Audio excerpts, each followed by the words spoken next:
I can't say enough about United Way. Real quick before I get to the COVID response grant, U-Turn that serves homeless youth in Berks County. A lot of you have heard, what homeless youth numbers have been. Continuously climbing. So 2,300 kids that are experiencing some form of housing insecurity. And United Way dollars helped our program go from a small program to a program that included shelter and housing and all kinds of amazing things.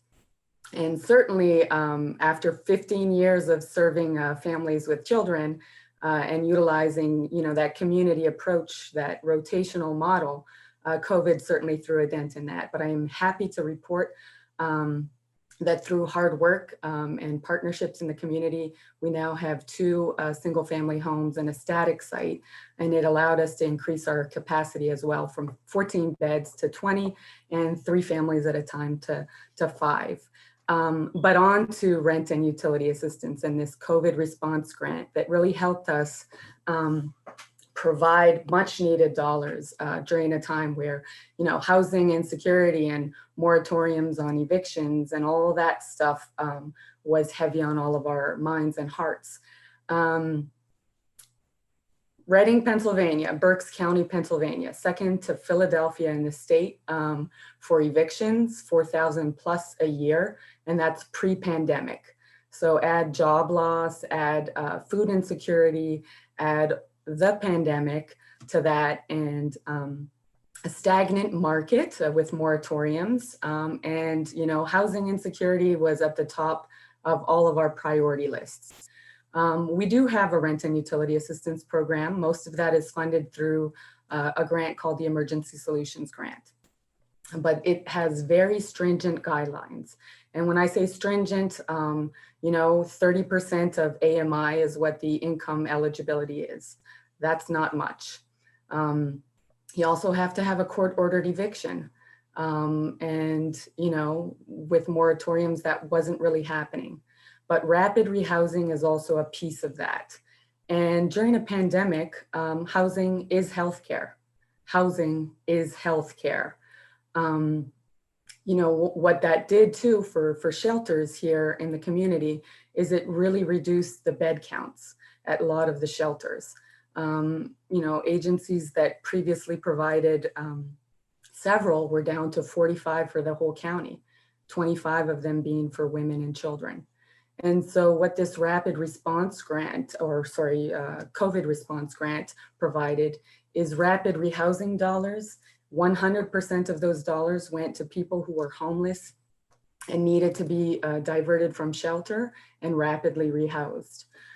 So I can talk about numbers. The $20,000 grant that we got served 42 people. So an average cost per person of $476. 23 of those people were kids who otherwise would have been potentially on the streets during a pandemic. And, those numbers are important, but really what's important is that it's lives, it's individuals, it's people that we are helping and impacting. So I wanted to kind of share 2 quick brief stories of people that this grant helped support. So Charles is a man that came to us. He became homeless after a fire, and he himself had health problems and a very fixed income. So it was really difficult to find affordable housing on a fixed income. And with health problems being a barrier to employment, there's no way that he could have saved for a security deposit. So this grant helped Charles find housing. And Charles is also the main caretaker for his sister who's disabled. So you had 2 people who were separated, one who was a caretaker for his sister, and it allowed family reunification, it allowed stable housing, and it allowed Charles to find a home. But one story that really touched me was Miguel. So Miguel came to us and he was literally living in his car. He had no place to go. And when it got really cold, he was couch surfing. But obviously that's not too sustainable. It's hard to maintain a job when you're couch surfing or living in your car. It's hard to save money. It's hard to stay healthy. But the saddest part about that is that Miguel was a father to 2 boys.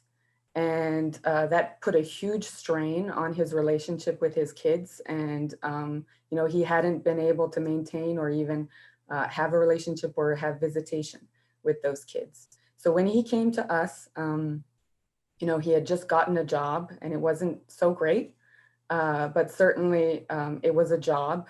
And he came through our doors and had a little bit of hope. And within a week and a half, we were able to rapidly rehouse him. It was right around Christmas. And we were also able to provide gifts through our Christmas sponsorship program. Dick and Angela East were some wonderful sponsors for that program as well. And he was able to find some dignity. So here was this father who had been estranged from his 2 sons, who was homeless for some time, and then all of a sudden had a home and had gifts for his children. And I'm happy to report that as of yesterday, he's still housed at a job making $20 an hour, has a great relationship, and is now, you know, continuing that, building back that relationship with his sons. But I wanted to share briefly a letter that he wrote in thanks to us, because it's important sometimes to hear from these people. Family Promise of Berks has truly given me the opportunity I needed. When I had given up hope and the belief that I would ever be independent again or have a stable home, walking in through their door just felt welcoming, comforting, and the ladies were very nice and helpful. And I just highlighted a few moments, so I'll skip through a couple of it. Turning to some of the housing options that Reading provides to those people, and those he means himself. It's very time consuming, physically draining, misleading, running in circles, never actually feeling like people are meeting your actual needs. I came to Family Promise Berks in a simple conversation, face to face, heart to heart, and I was given an application. 1 week later, I went back to meet with my caseworker, and I had already been looking at my dream apartment. And she was able to put it all together and managed to have me moved into my new apartment within a week. Utilities on, food, toiletries, furniture, and it even donated a queen-size bed that they had in storage. You can say I was in disbelief for a very long time. The experience was very uplifting, fulfilling, some may say even spiritual. The last time I spoke to my caseworker, I asked her to give me a task, some chores, something to help me pay back all they've done. She couldn't think of anything, so she said, when you're finally good, just help someone in need. I'm very grateful and humbled by the experience and encourage anyone to seek help with this organization. Miguel Ortiz. So that's the impact that grant had. Flexible dollars that allow us to rapidly rehouse people in a time of pandemic in a county that already sees so much difficulties with housing. So we are so grateful to United Way to allow us to be able to provide that service to the community. And on the topic of PPE, I mean, Darby, wow. I love Darby. She calls me, she sends me a message. Do you need PPE? Yes, I do. Thank you. At the height of the pandemic, I went to Petco to find hand sanitizer because everywhere else was out. They were providing things for us to keep afloat. So I can't say enough about United Way and the impact that they have in the lives of our neighbors. Our neighbors are in need, and that's what these dollars do. They help our neighbors. So thank you, and thanks for the opportunity to share.